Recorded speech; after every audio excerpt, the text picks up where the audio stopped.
the UK in my 20s. The same week I arrived in Dubai, Lehman Brothers crashed. I was kind of out of work. The bank account was going down. If I do risk it, bootstrap myself, live off pasta every week and nothing else, and all the things I had to do to start. If I do make it, if, then everyone's going to be like, good, now you can start paying more tax rates. We put our future in the hands of states, governments, because it is in the state's interest to be able to say to people, well, we're here to protect you. Just look at Mamdani in New York. Why is this a topic that the average person should care about?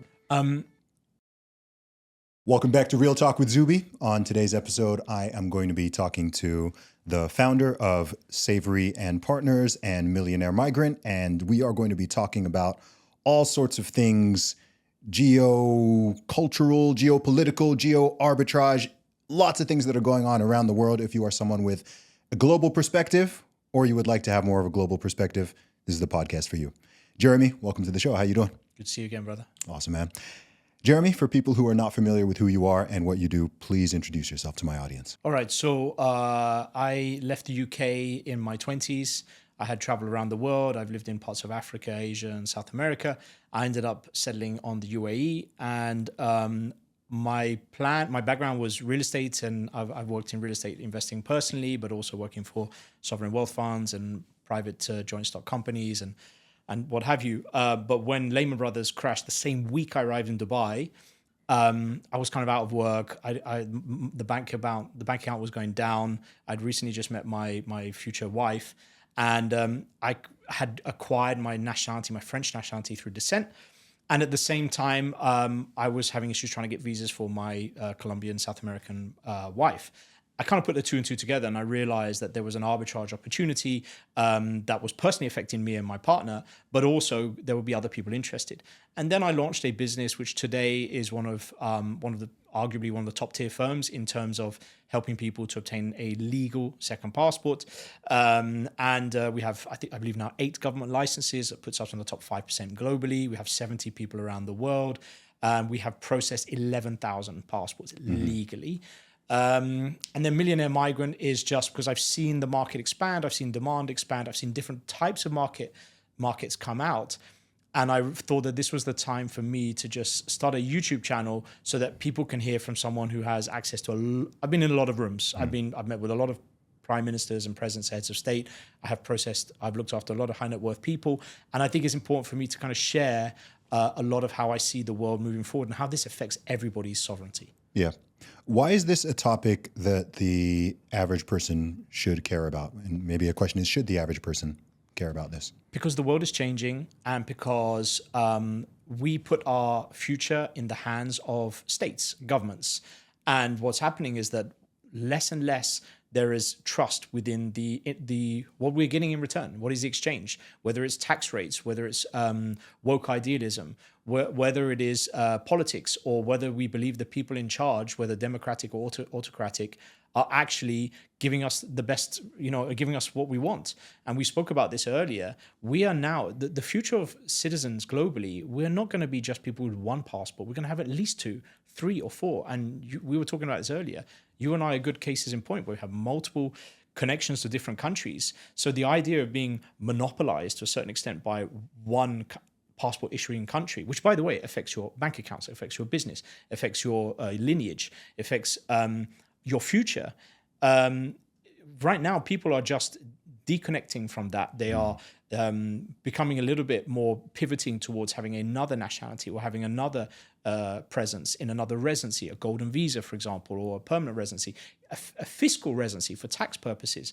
And a very good case in point that I often refer to is if you looked at what happened if you are Russian. You're hosting the Sochi Olympics. You're hosting the World Cup. Just going about your business. Country, it's a G20 country. Economically prosperous.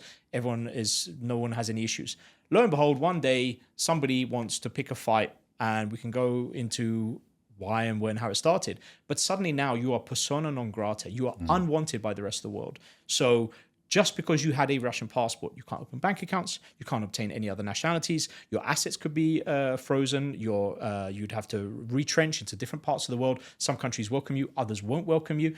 And all of this And it wasn't even your actions yourself. It was somebody who makes a decision, and because your nationality is tied to that country and that person in charge's decisions has a profound impact on your life. You have to migrate, you have to flee, you have to live overseas. And people don't like the lack of agency around their future. Most British and American people don't ever make the decision to leave their country. And in fact, I'd say those are two countries where people tend to think, well, we're already at the top. There's nowhere else to go. Where would I go? And so on. I see that mentality is changing amongst some pockets of the population, but that is still the general mentality. I want to ask you a personal question, which is I want to know a little bit more about your story and what's behind all of this. So what is it about you that made you decide to leave the UK? I know that you've now been in the UAE for about 17 years, I believe.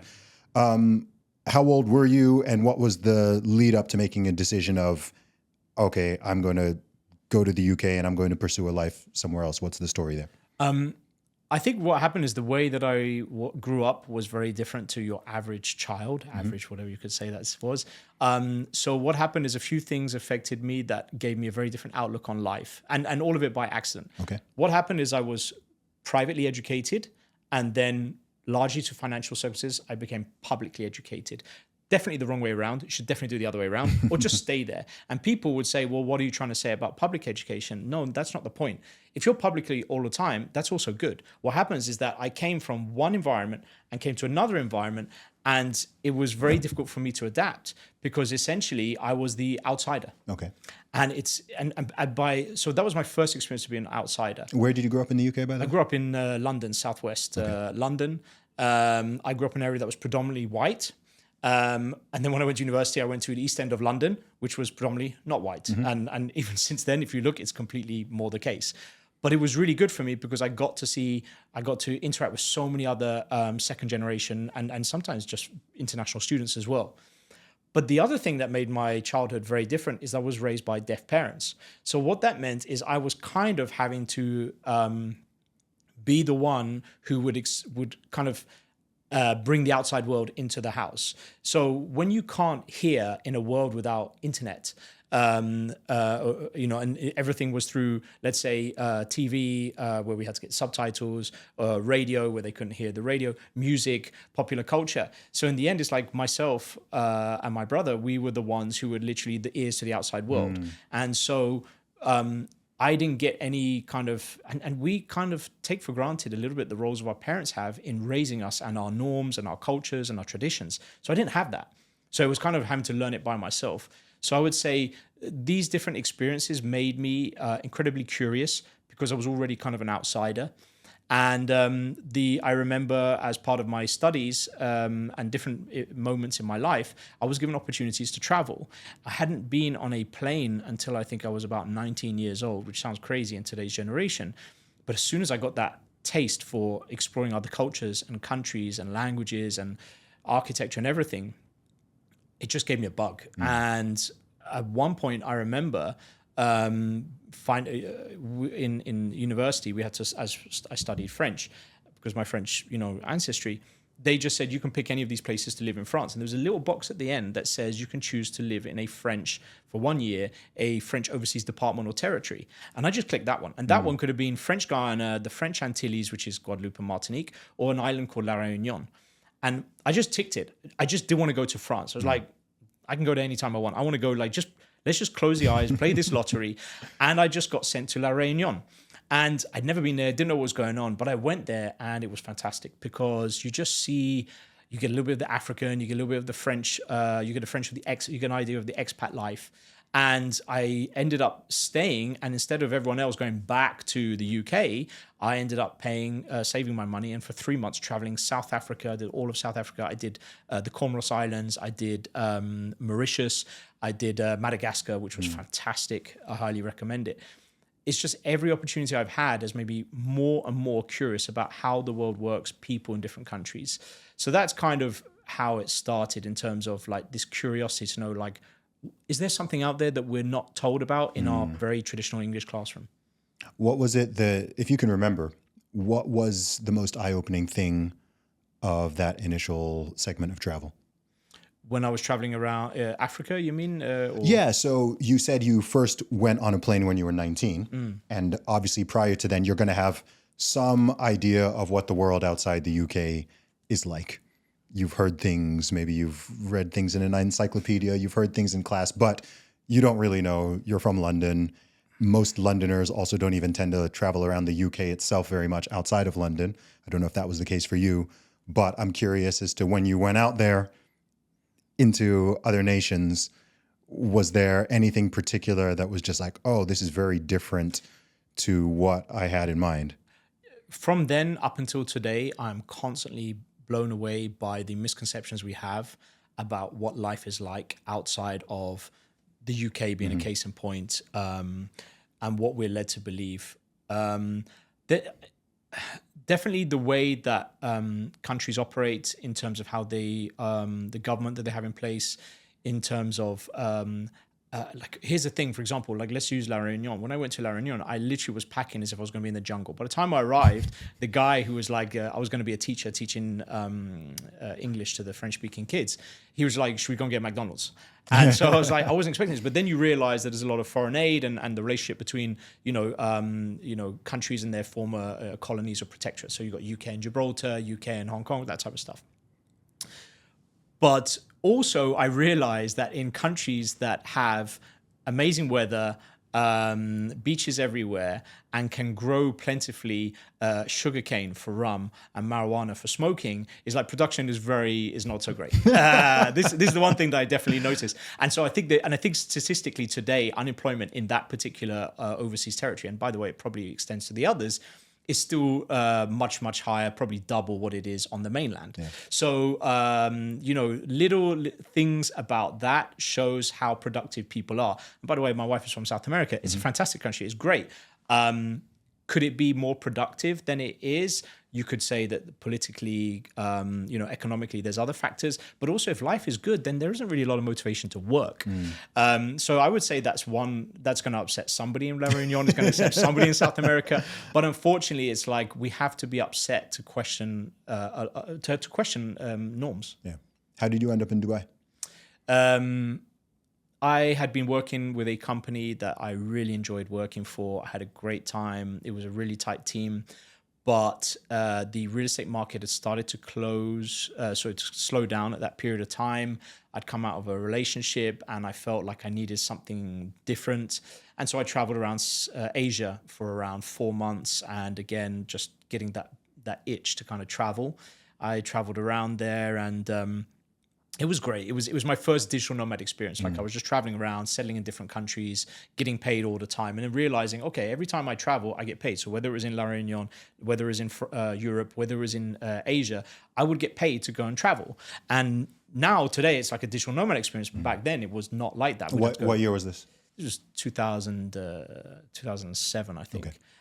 I came back and I was like, you know what? I can't stay in the UK. I need to do something else. I feel like I need to get off this treadmill. I need to find something else. And I got a call from a headhunter, say, would you like to work in Dubai? And I said, nah, I'm not interested in that type of stuff. Like, that's not really where I am in terms of real estate. I'm used to doing European stuff. I don't know. And he said, try it. You don't know. And so what happened is the company I work for, which is the company that built the Palm, they built the Palm Jebel Ali, Palm Jumeirah, and a lot of other projects. They paid for me to come across, stay in a hotel, and they were just crushing it. Dubai was just insane. In 2008, it was just it was blowing up. I came across, and I'd never been to the UAE before. In 3 days, I couldn't really tell much about it, and I thought, you know what, I just need somewhere else. So I just jumped on it. I just said, let's go. I arrived in August. It was 50 degrees, as you know very well. It was also, it was Ramadan. So that was a big culture shock for me. It was like, okay, I want to go and socialize. It would have been stricter back then.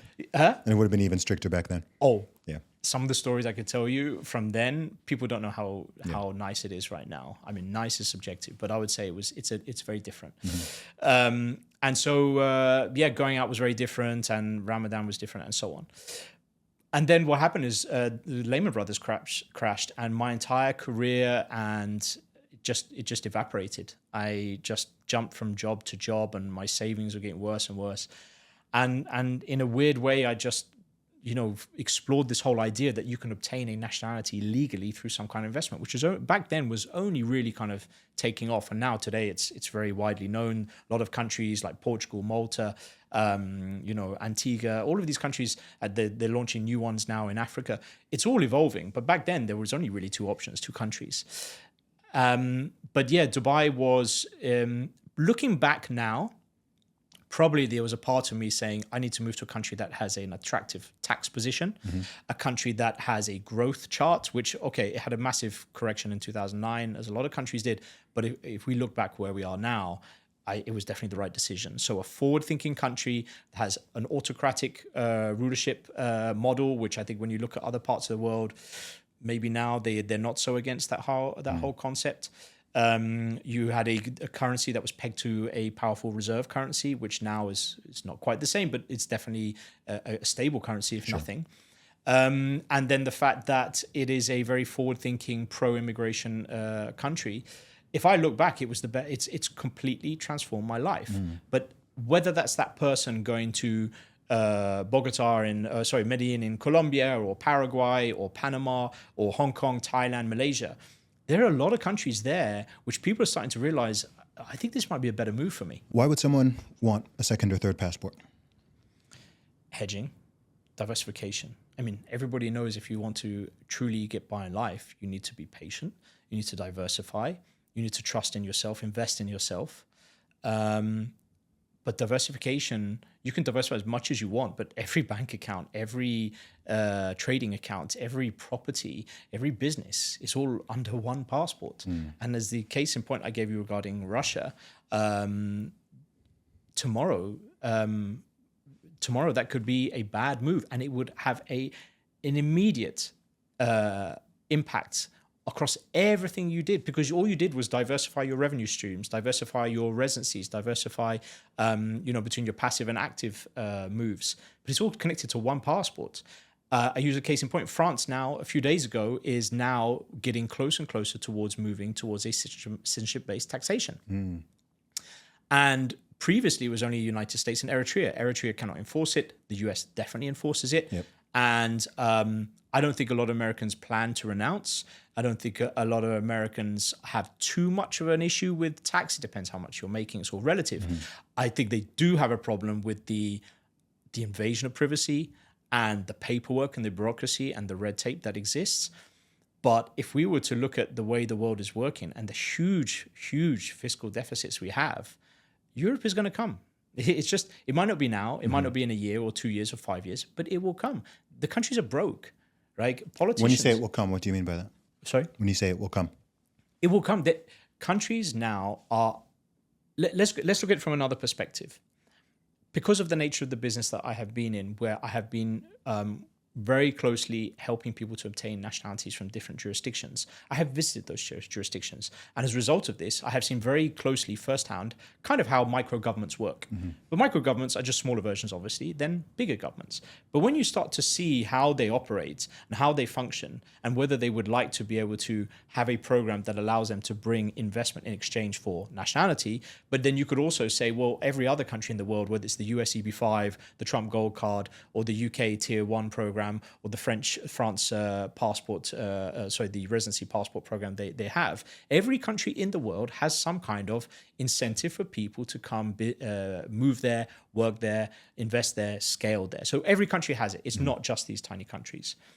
But when you start to see that how governments work, essentially in the fact that everybody wants to be in power, and then once they get into power, they want to stay in power. And if they stay in power, they want to be able to, get the best out of it, so that when they leave power, it all comes down to the human and the ego and what we want. If you see that, you can see that all these countries don't want to tell people, oh, by the way, you're going to have to pay more. They do want to tell you that the problem why we're in this situation is because of, list anyone, the immigrants, the previous government, the wealthy, it's always something else, because nobody wants to say we have got it all wrong.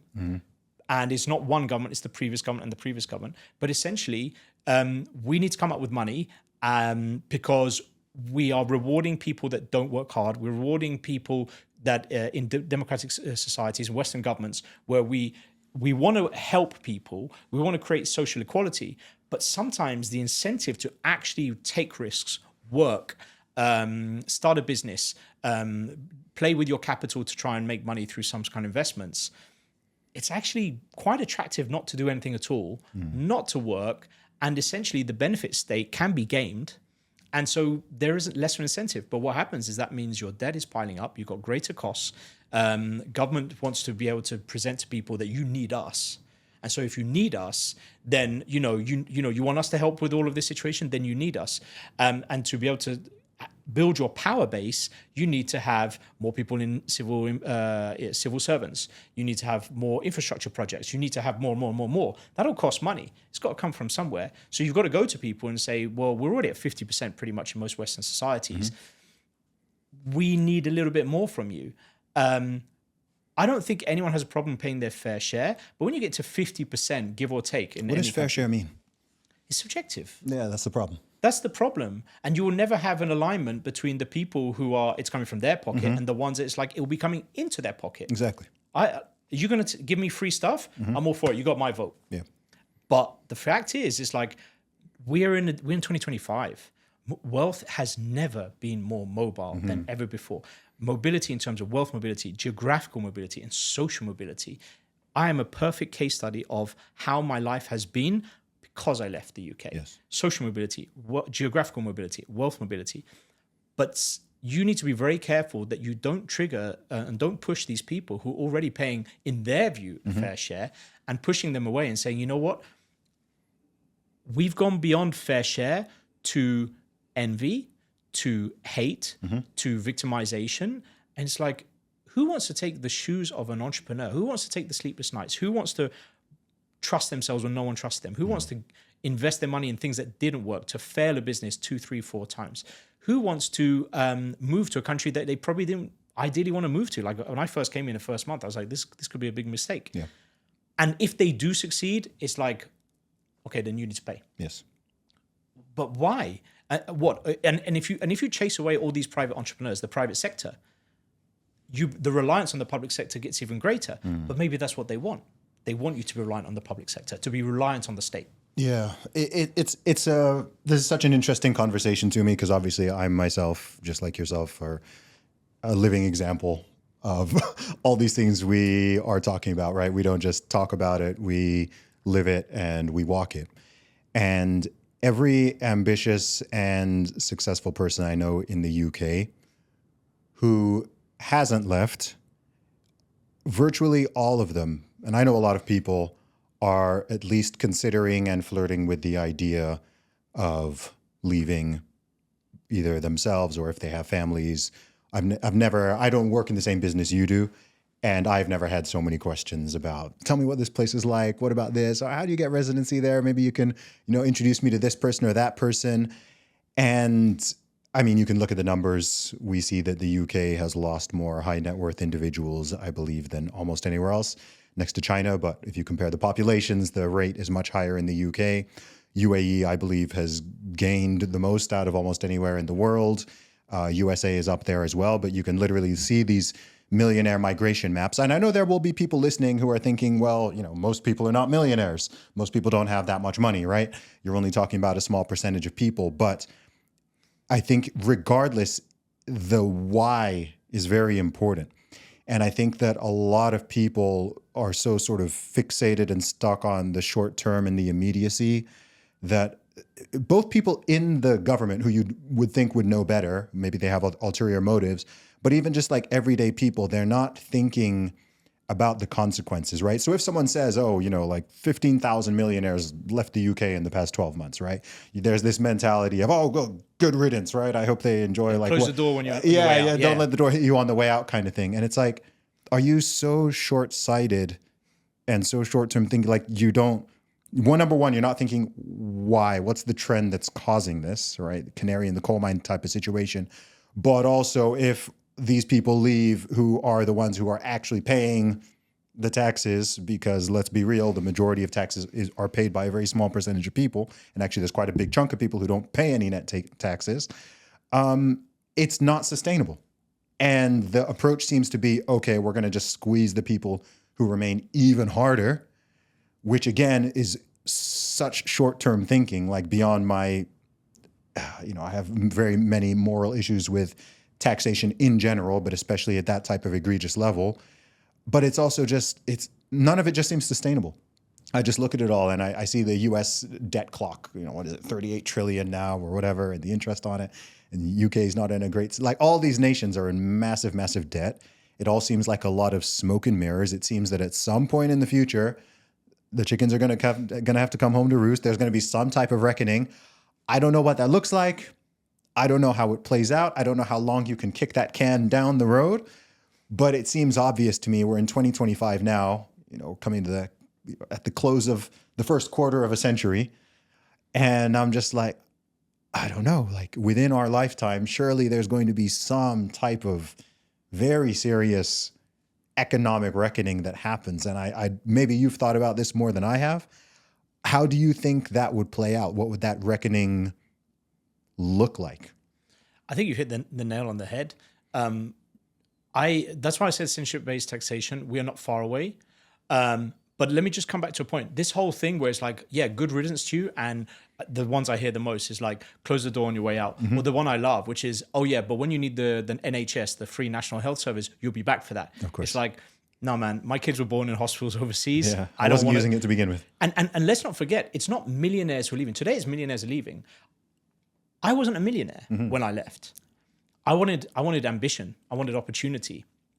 I'm not totally against tax. There's sort of hardcore people that will have their own point of view. That's me. But that's fine because it's all subjective and we should encourage different views.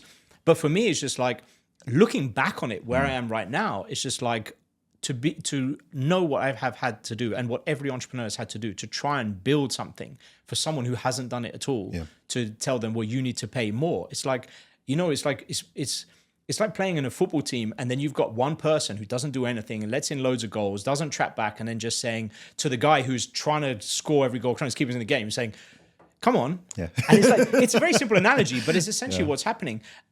I think it's just killing growth, optimism, and opportunity. And exactly as you point, it's like, who's going to pay the taxes then? Yes. Because it's not the millionaires who are leaving. We're talking on about that because it's in the news and it's already having an impact on the UK. I'm talking about the next generation going, if I do risk it, bootstrap myself, live off pasta every week and nothing else, and all the things I had to do to start. If I do make it, because not every entrepreneur makes it. If I do, then everyone's going to be like, good, now you can start paying more to contribute to those people that didn't. Those people just will leave and start the business overseas. Yes. And then you accelerate the problem.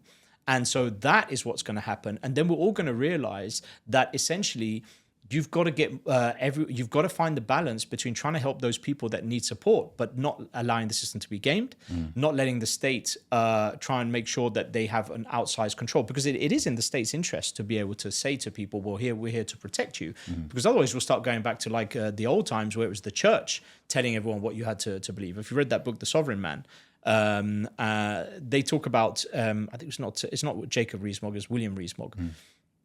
They write about how today it is about the state and the role that it plays with the sovereign individual, but previously it was about the church. The church, like whatever the church said, it was just like you just follow blindly. But I don't want to get down that whole kind of like conspiracy in the state, and I don't want to be all this tax and all that stuff. I just want to remain very pragmatic, because I have kind of seen how microstates function. I have seen how people move, how they make decisions, how money and works, how community works. But I do feel that essentially it's a very simple equation. You can debase money as much as you want, and it is happening at incredible velocity. But what's going to happen is that like you said, the chickens will come home to roost. The money will have to come from somewhere, and even, you can't get a universal taxation. They can't even figure it out in other parts of the world, where you can kind of establish a company in Ireland, and then that way you can charge the rights to be able to have the Starbucks brand, so that Starbucks pays nothing. Meanwhile, your average coffee shop, the guy who's starting up his own little coffee shop, pays a much, much higher tax rate than Starbucks does, just through, corporate engineering. But again, somebody made the rules, they're following the rules, they're just playing to the rules, and they're benefiting. But that new guy who wants to open a coffee shop in London is struggling, whereas Starbucks is, which I hate their coffee, by the way, they're benefiting it. But the fact is, you need to get consensus between all these states to try and make sure that it's a level playing field for a lot of people. But that doesn't really work. You don't get people in the UK getting angry at Starbucks or angry at this. No, we get angry at people. We get angry at rich people because you personify the bad guy, the boogeyman. And so wealthy people become the boogeyman. Entrepreneurs become the boogeyman. Risk takers, entrepreneurs become boogeyman because it's more appealing. Or the immigrants. Immigrants are becoming the boogeyman, right? But it's not the Starbucks of the world. It's not the Uber that benefits from all of the low-cost, sometimes illegal migrants in Portugal and Spain and France that are coming in. It's not them. Well, who are you telling me every single person who's driving the scooter for Uber Eats in France and Spain is legally there?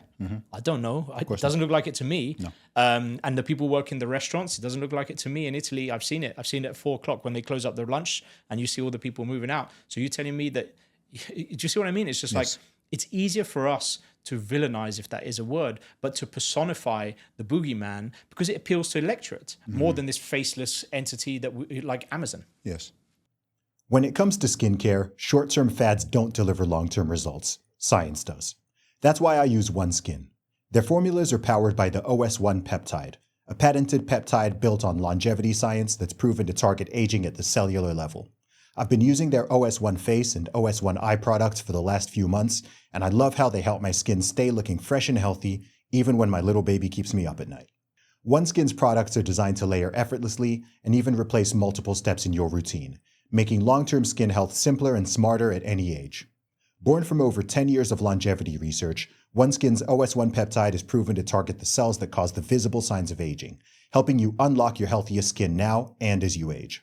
And for a limited time, OneSkin is making it even easier to stay consistent, with up to 30% off your first 3 subscription orders when you use code Zuby at oneskin.co/Zuby. That's up to 30% off with code Zuby at oneskin.co/Zuby. After you purchase, they'll ask where you heard about them. Please support our show and tell them we sent you. It's all a matter of incentives.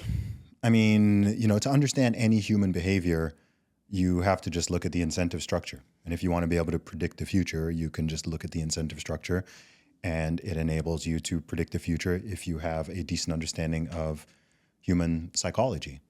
And it's sometimes bizarre to me just that not just people in governments, but also just like the typical person just seemingly not understanding this, that if you encourage something, you're going to get more of it.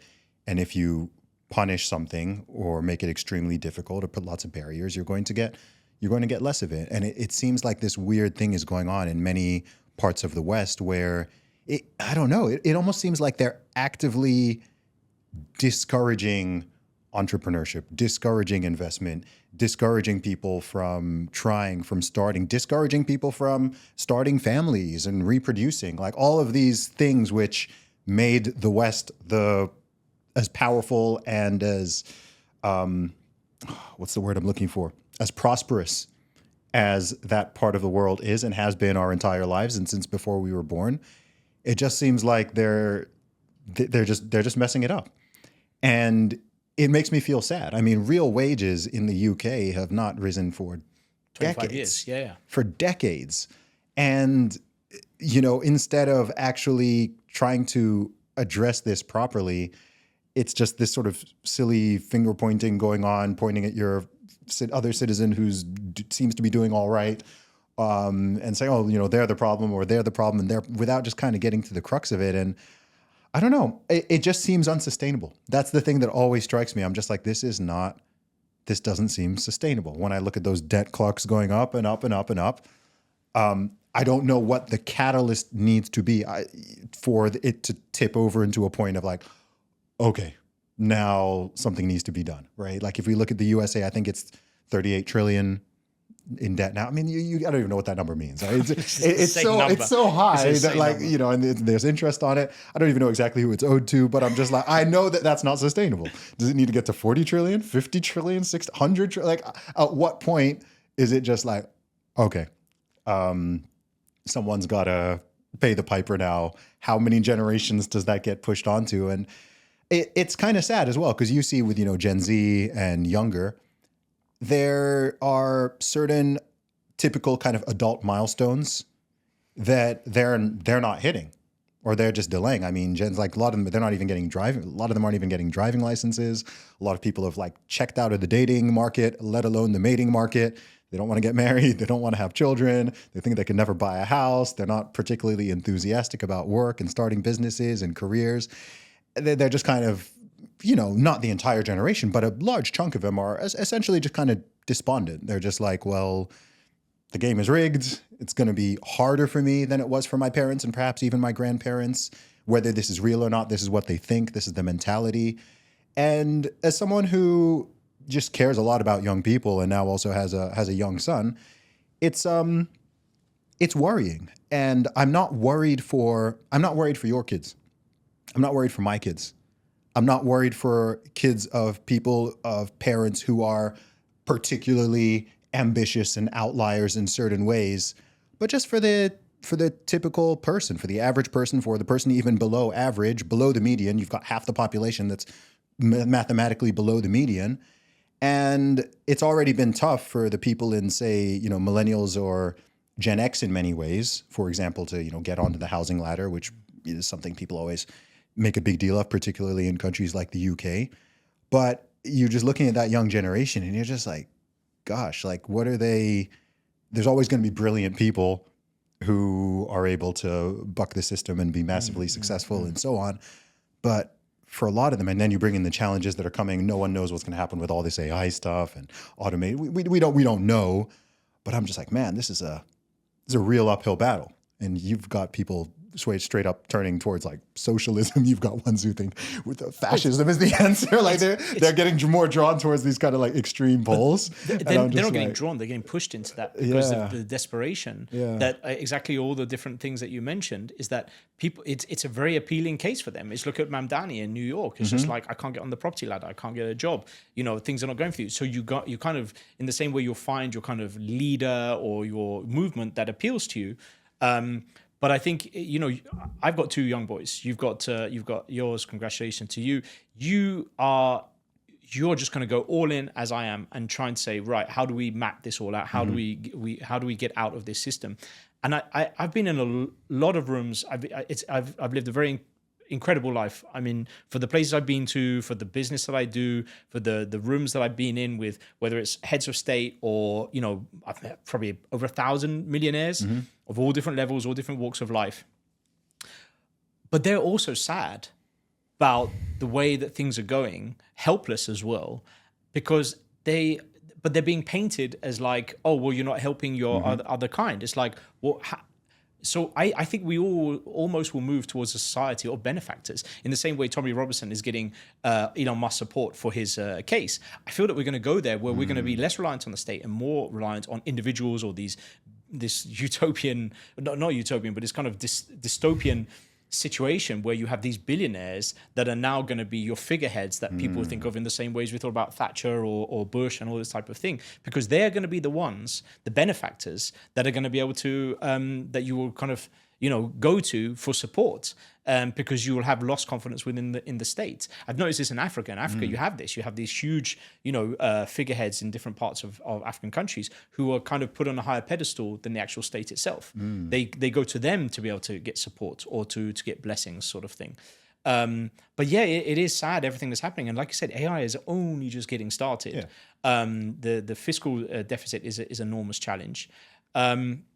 But yeah, I just feel that the way it's going right now, people are going to become, it's going to be concentric circles. We spoke about this earlier, and we should talk about this, where the whole idea that like, this is my country, this is my state. The idea, sadly, because I'm a patriot. I tried to support France in the World Cups because England always gets knocked out first, but I just can't. Like, I'm an English and I love England and I'm through and through. But what's going to happen in the future is that the more that I have my French citizenship by descent, but I have also other nationalities that I've acquired through investment or through exception, UAE golden visa, if they would give the citizenship, then why not? Is probably one of the best or strongest passports in the world. But also because I have ties here, because I built something here, I feel connection here. But my wife is from South America, I can get the Colombian passport, and then later I can get the Spanish passport. But putting that idea aside, what's going to happen is that we're going to get concentric circles where we are going to say, you know what, I really need to look after, we're going to get selfish. Yeah. We're going to be thinking, I need to look after me, my family, then my friends, then maybe my employees in my companies, or my communities, and then last but not least, probably one of the countries that I'm a citizen of, depending on how much they want in exchange for that. Yeah, I think part of the problem is so many people, it's been drilled into their idea that the way you help is just paying more and more in taxes, which I think is a complete inversion, actually, of what charity and philanthropy are supposed to be. It's actually one of my biggest moral issues with taxation, beyond it being theft or even robbery. But it's the fact that, like you said, that, for example, if you take this idea in the UK, where you have the people who are benefiting, say people who are on welfare dole, who are benefiting, people who are a net negative economically. I'm not saying in terms of their moral or human value, but like economically, they are taking more resources. We say from the state, but really it's from other citizens. They're taking more than they're contributing economically. And simultaneously, they are angry and resentful of the people who are working and then paying that money, which they're then receiving. You could take an extreme case of someone who literally doesn't even work. Say they're able-bodied, but whatever reason, they don't want to work. They're just lazy and they're still getting paid to essentially do nothing. And for each person like that, there are other people, there are millions of people who are going to work, who are contributing services, products, and then they're paying for this person to exist. They're paying for their accommodation, they're paying for their food, and so on. And there's the resentment. So if you would think of a sort of philanthropic or charitable situation where you are helping somebody out materially, let's say, they know who you are. It's properly attributed because it's not just sort of like a magic money tree of state, quote unquote, state money. And there's like a reciprocity there. But due to the way the whole sort of tax and welfare system and stuff goes on, you end up with this like very perverse scenario where people hate. There's a chunk of the population who quite literally hates the people who are keeping them afloat and want to actively punish them further because maybe they themselves don't even understand the system enough to know actually they're working and then that's going in there and then this is... But who's weaponizing this?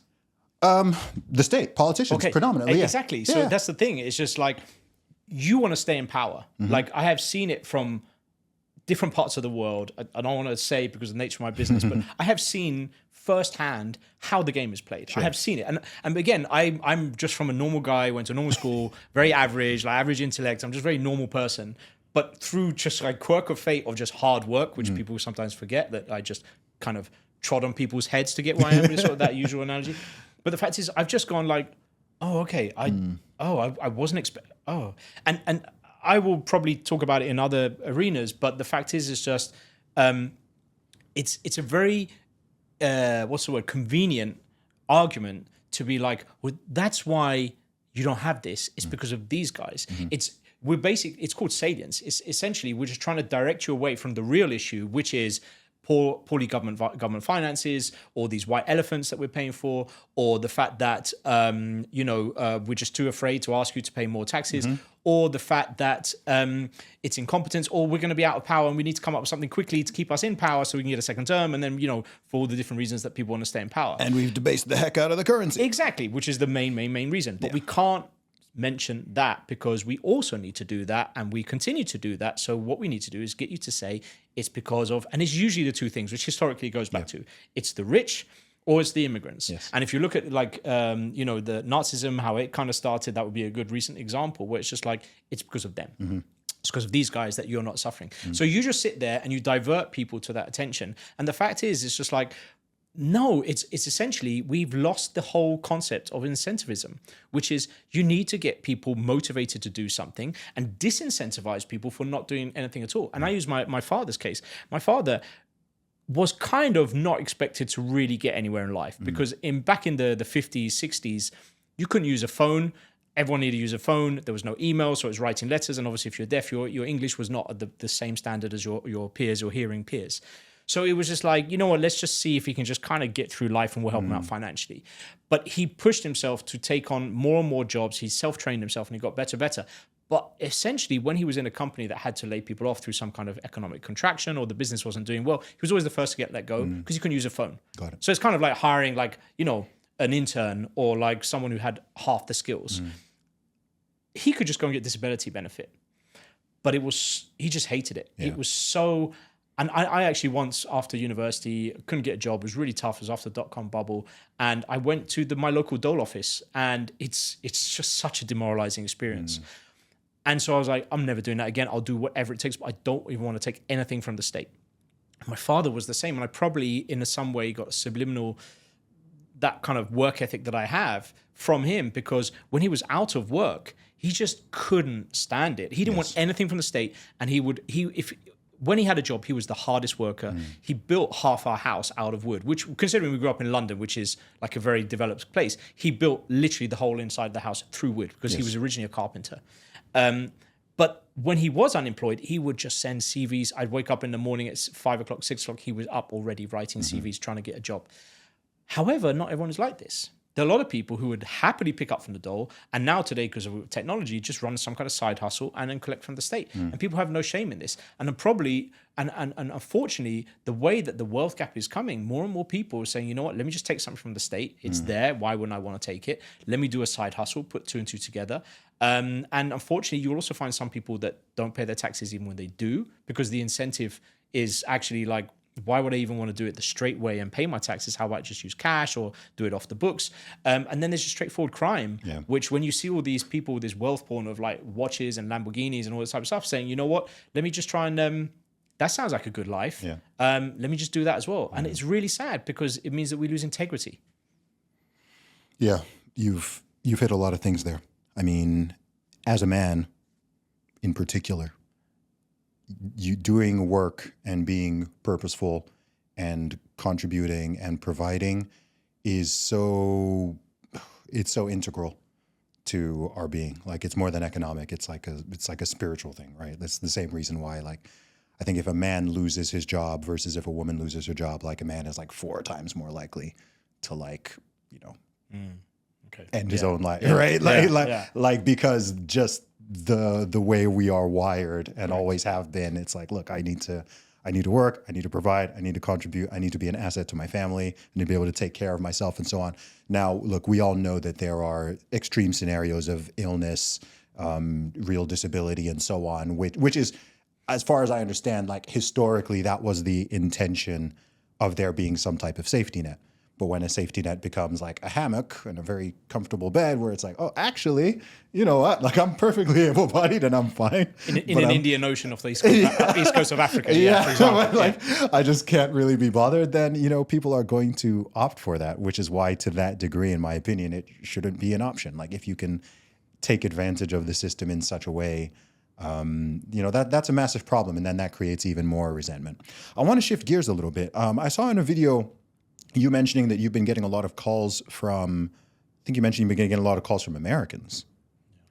Now, Americans quite famously don't tend to emigrate out of the US, right? Like, so many people go to the USA from all over the world, but fewer American citizens tend to leave.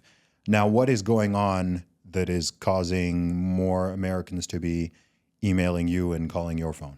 There's a good point. Yeah, it is really happening. And I think we can probably try and pin it down to 3 different drivers. I'd say the first is the lack of agency they're feeling right now, definitely within Trump, but you could also go to Biden.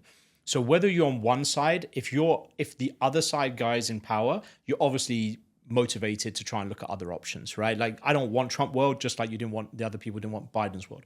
But if you looked at the people who had, let's go to Biden, if you see someone here who is not in full control of his capacities, you could understand, like, this is not a good look. This is not cool.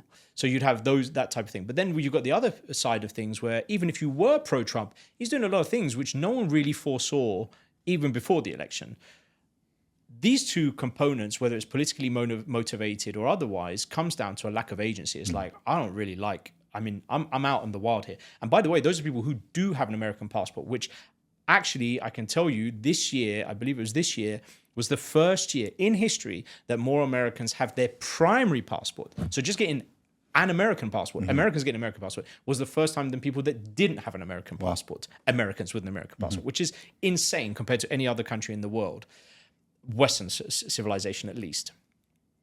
So now that they've got that first passport for the 51% that's got it, knowing that you're completely stuck with that one, let alone the people who don't even have anything at all, but that you've got one passport and that you've got Trump saying, yeah, maybe I'll do that third term, like not denying it, or, you know, kind of no one really second guessing his next move. It's got a lot of people, including Trump supporters, very concerned. So you've got the political dynamic. The second dynamic you have is that it's a very new concept to them. And so there's a lot of curiosity around like, oh, okay, I can do this and this is fine. And again, why would you want to do it? As historically, you had a very powerful passport, it was regarded in a lot of countries. But if you start tariff wars, and if you start to realize that you're not going to be even friends with your allies as much, you know, you start to stick tariffs on your allies or your friends, that also means that you could have reciprocal, you know, like you get visa wars, right? It's tit for tat, you get revenge visas. So you've got that curiosity of like, okay, well, oh, wow, I can do this. And what are the benefits of doing this? And I should have done this a long time ago. We're now in that curiosity stage, I think, in the last 5 years, definitely since COVID. I think the land of the free, the whole COVID thing really triggered it. There was a little bit before. There's been a lot with the whole Biden and Trump stuff as well, but COVID kind of got people curious. I think there's still, unfortunately, in that curiosity phase, still falling into maybe the wrong places to understand where you can legally get a second citizenship or why you want to get a second citizenship. You know, tax is not going to fix it. Sorry, the passport is not going to fix your tax situation. I get a lot of Americans kind of at this stage, and I think it's just going to come with time. And there is, you know, they're obviously learning very, very, very fast. But there's still, I find, compared to a lot of other countries, nationalities that approach our firms, they kind of, I get the impression they spin the globe and just stick a finger and say, give me something from there. Like I'm just like, this guy just knows all these people and can sort you out. And I think some people with not very ethical intentions are taking advantage of that. And I think that if you go to other parts of the world where historically migration is in their lifeblood, let's say the Indians or the Chinese, you know, they will go to legit people who've done it for their friends, who've done it from people. They'll do a lot more DD. Whereas you see that you've still got some time for the Americans to get to that stage of like, just go with what works or do your due diligence, as I always keep telling people. So I would say curiosity and just, this is just like an exciting new thing for them. I think the lack of agency from COVID to the leadership that is happening, tax is you know, it's there, it's always been around, and I don't think we'll see renunciations increasing, although it is increasing statistically. There's a bit of a delay when the data comes out. It is going up, but not to a huge extent. And most of the ones I've spoken to, they talk about it as kind of much further down the line. I'd say those two were the drivers. I think I kind of mixed political and, you know, I think the political and the COVID, I kind of merged together. I'd say COVID was probably the third. Those three, COVID, political, and curiosity, are the main drivers. But I think this is one of the things that when I first met you, I had only previously kind of seen one or two videos where you came up, but there was the one that really struck a chord with me, was that you did a video 2-3 years ago where you said, we are on the cusp of seeing a migration trend that is going in the opposite direction. Yeah. So previously, as you mentioned, a lot of people from the Southern Hemisphere, for example, would have done an EB-5 or a Canadian immigration program, and that was all well. We have started to see a shift going in the opposite direction for different motivating factors, but we're starting to see people who are seeking sovereignty, freedom, tax-friendly jurisdictions, ideals that are go back, that are not woke, for example. Yeah. That, by the way, probably is another reason the wokeism thing really drove a lot of people away. It's ending now with Trump, but I think for a lot of people, they just see other factors there. I think there's one other.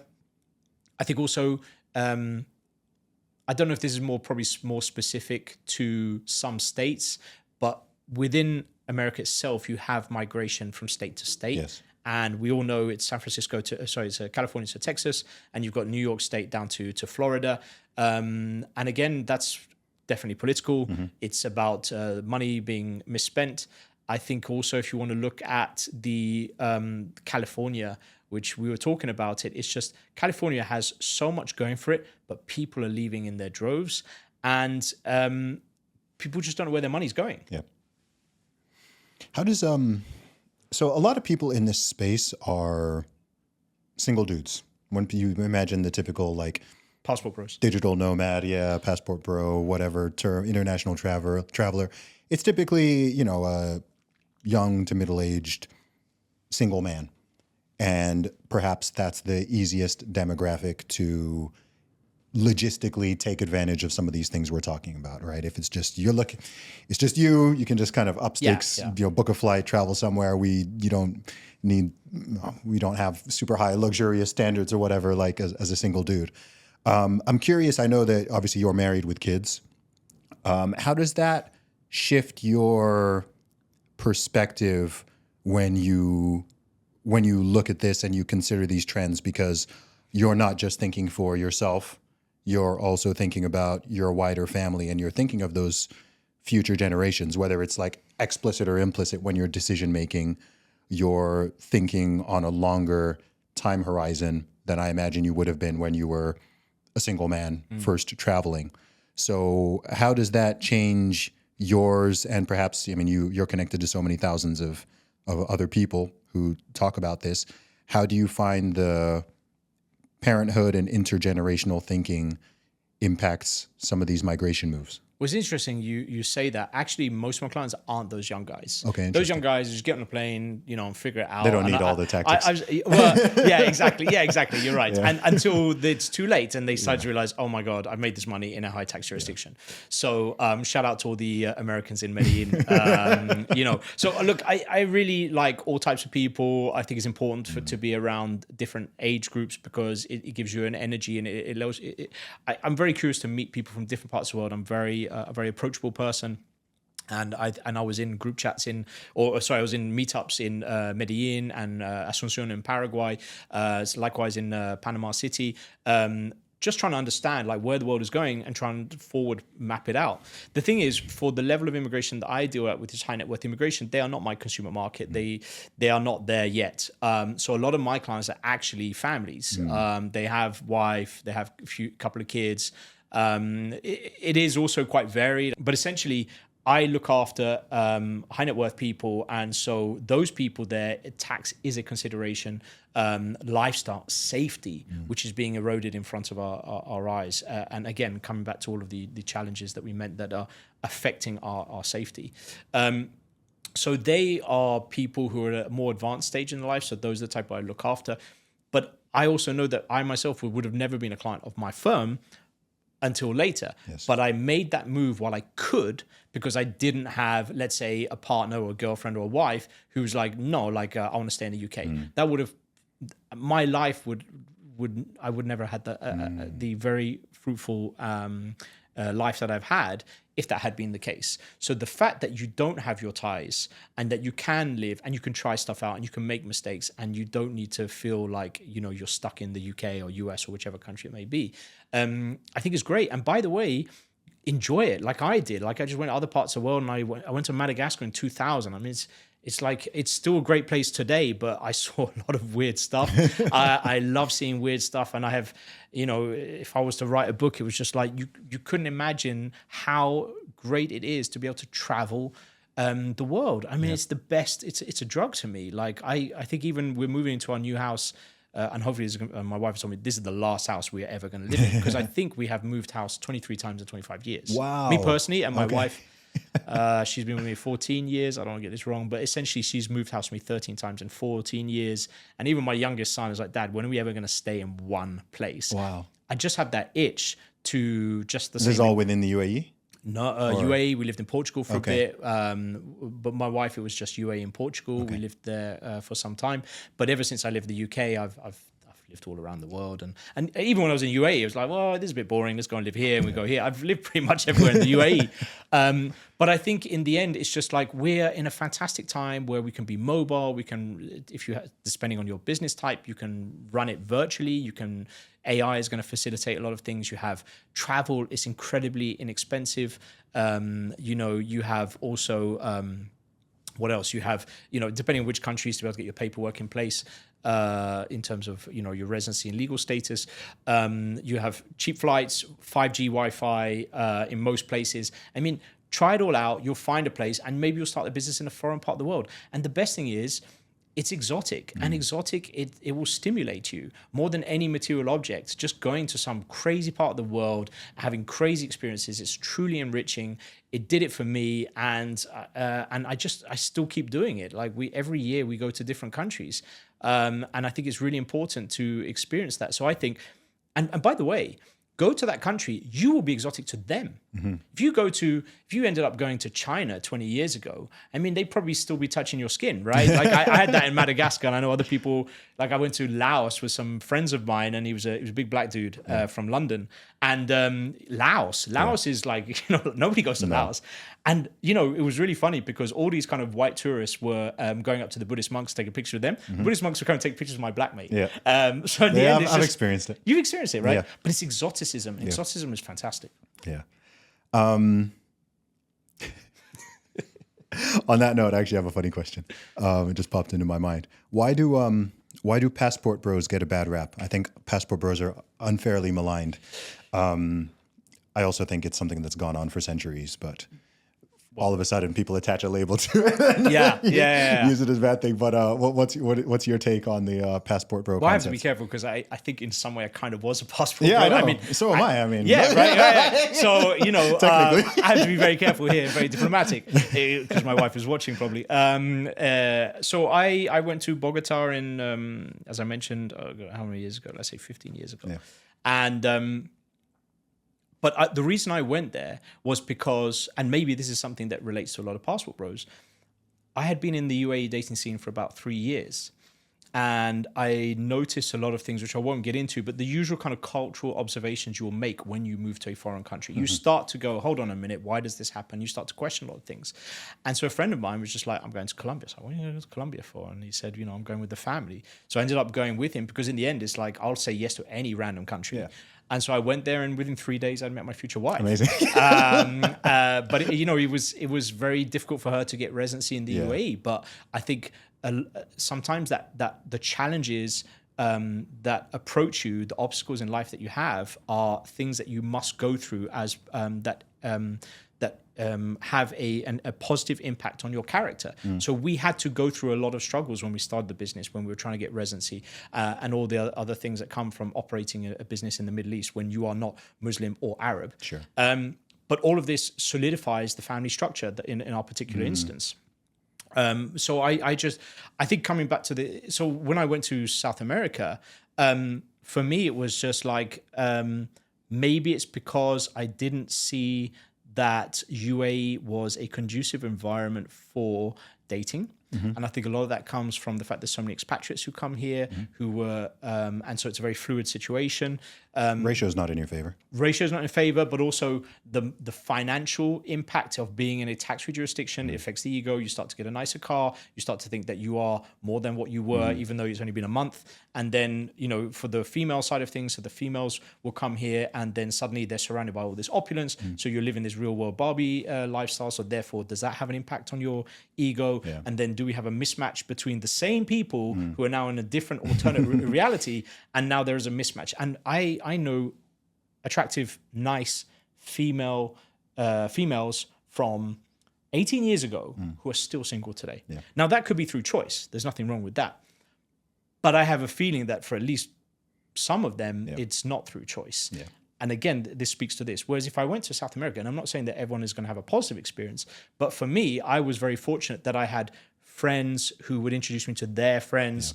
So for me, it was look, I married someone who came from a completely different walk of life. We have no similarities in where we were raised, in our parental situation. Mine was extremely unique and hers was extremely unique. We barely even spoke the same language. Like we had to use BlackBerry emojis just to communicate. Her career was different to mine and vice versa. And then we both moved to a foreign country and somehow have managed to create a strong family environment.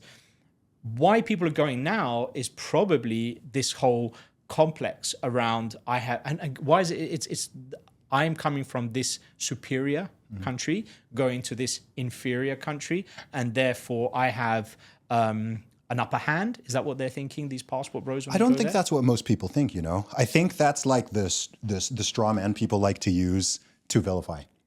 You know, just in the same way that, you know, people in the UK will see someone like myself or someone like yourself and they'll like to straw man and vilify, oh, you know, you just went to, to dodge taxes or to, you know, run away from, people like the runaway term, right? You didn't move, you ran away. Yeah, you fled kind of thing. And, you know, I think it's a bit of a straw man. And I think it's also kind of funny because, you know, if people move or migrate to a different city or state or country for work or for better weather or opportunities or because, you know, it's usually not criticized. But like the idea that someone might go somewhere, and in most cases, again, it's not even the predominant reason, right? I'm sure there's some guys who like literally just want to travel somewhere because, oh, the girls are hotter, right? But even then, it's like, so like is family formation is giving yourself a better chance to meet someone, fall in love, get married, and have a wonderful family. Isn't that more important than a career? Isn't that more important than better weather? Isn't that like all the other things people move for and or travel for even, is we're not even necessarily talking about a move. Like all of that's not criticized, but then somehow if like someone is like, you know what, like I just think that this place, there are more women who are aligned with my values or who I like the look of, who may like, I'm like, good for you, bro. Like, do you know what I think ties together so many things we've spoken about here? Yeah. Now that I think about it, is a scarcity mentality. I think a lot of people have this scarcity mentality where like, if someone wins in some way, they make money, they are successful, they have a nice relationship, they do that, somehow that's taking away from you or someone else, everyone else, right? People have this zero-sum mentality. The pie is fixed. This is why people are mad at, you know, especially billionaires, but even millionaires, like the pie is fixed. And if that person's taking more than their fair share, right? And so we need to kind of keep beating people with this stick until they just stay in place. Don't move. But in the US, they don't have this mentality. Is it not the case where they're all for the ones who made it? I think a big part of it is just it being a much bigger country. I think there's cultural reasons, but I think even just geographically, the fact that the USA is just this massive country, whereas the UK is this small island, I think it affects mentality. That has a lot of immigration. Yes. And if you're an immigrant, you're not moving for a worse quality of life. No. You're not moving because there's no opportunity. You're moving because you see opportunity, because you're willing to risk it all and you don't want to go back. Mm-hmm. And if you're willing to take what it takes to get to that country, that mindset of taking the risk, of taking that long journey, of moving to a foreign place and not knowing the outcome, it strengthens your resolve to make sure that you do make it happen. And I feel that a lot of the US is built on that kind of mindset of just, you know, you just got to make it work. There is no turning back. And then coming back to your point of some parts of Western Europe where it's like, well, no, we need to, that's to be frowned upon. And I agree with you in terms of, you know, people go to South America or look for different, whether it's Asia or whatever. Mm-hmm. It is the family construct. I think for me it was kind of also in a way that the way that my brain is wired, it's just like this is not working for me, mm-hmm. and I need to widen the scope. I've never been afraid of trying new places, and who knows and who sees what happened. But when I go there, I noticed that I was exotic. Yeah. She was exotic to me, mm-hmm. and if you're drawn to exoticism, and if you can make it work, because there will always be that thing that it won't work. But she was drawn to me, and I was drawn to her, and the whole idea of a challenge, maybe mm-hmm. there was a part of me, but it was just like this whole pool is not working for me at all. And why stay and do it? Like, let's say I wasn't coming from the UAE. Let's say I was coming from the UK. Why should I go and date the girl from the school down the road? Why should I go out with the girl from the local community? Why should I be there? Even in the UK, I would say, I think even the whole idea of an English rose woman was probably not even my ideal personality, because I was just like, no, I led a different life and I'm curious about the world overseas. But yeah, I think I was very, very fortunate. It doesn't always work out, but also it doesn't work out if you just stay. Exactly. Yeah, right. So, but that's life. Increase your opportunities, increase your chances, and there is a correlation between entrepreneurship, migration, and dating, which is just a numbers game. It's just like, what was it? You miss 100% of the shots you don't take. Yeah. But I feel that the world now is going very, very cognizant of the fact that there are so many more opportunities there. We're in the best chance of the world. We have the best platform in terms of, as I mentioned, travel or, interconnectivity and communities, and we can gravitate towards our own community like we couldn't do before. Like, you'd have to go to the local pub and then like whoever's there is kind of like your group. But I feel that we also do have a lot of existential challenges, which I think that those pioneers of today are thinking much further ahead and saying, these problems are not going to get fixed unless there's a complete reset. We unfortunately will have to start taking care of ourselves, and people will start making proactive moves to position themselves. And the whole idea of agency and just having control over things is a very nice thing to have. It is. Well, when I spoke to Elon, this is part of why he wants to establish civilization on Mars. So when you say people are really thinking about this on some big scales, we have, we've got someone out here quite literally trying to make us an interplanetary species. So, we certainly think globally, and he is thinking intergalactically. So we'll see how it all plays out. Jeremy, man, I love talking to you. Yeah, likewise. Always. You've got so many experiences and insights and all sorts of things. Is there anywhere you'd like to direct people? Where can people find or follow you online? I know you're not a huge social media guy, but what should they check out? Well, I say that, and now my kids are like, can I have a YouTube channel too? Savory Partners is the government-regulated firm. We have over 500 reviews from real clients. It's very corporate. We need to be very careful what we say in terms of respect to the governments we work with. Millionaire Migrant is where I can kind of share personal experiences of kind of what I see is happening because of the privilege of being amongst heads of state. And so it's a YouTube channel where I can just sit and kind of talk around topics, not just limited to citizenship residency, whether it's the investments that I've made, the money I've lost, the businesses I've started, but also just positioning yourself beyond the whole idea of sovereignty and citizenship. So Millionaire Migrant is on YouTube. I'm doing it twice a week. I don't know if I can get it up to 3 times a week. But it's really, I have a lot of data, intel, resources, contacts, and I just try and share little bits out there. So for all those globally minded global citizens out there who would really want to hear what I'm saying, I am not a YouTuber. I am a corporate guy, a normal guy, career guy who is now using YouTube to try and explain a little bit what happens behind the scenes. Awesome. Thank you for the gift of your time. Thank you, Zuby.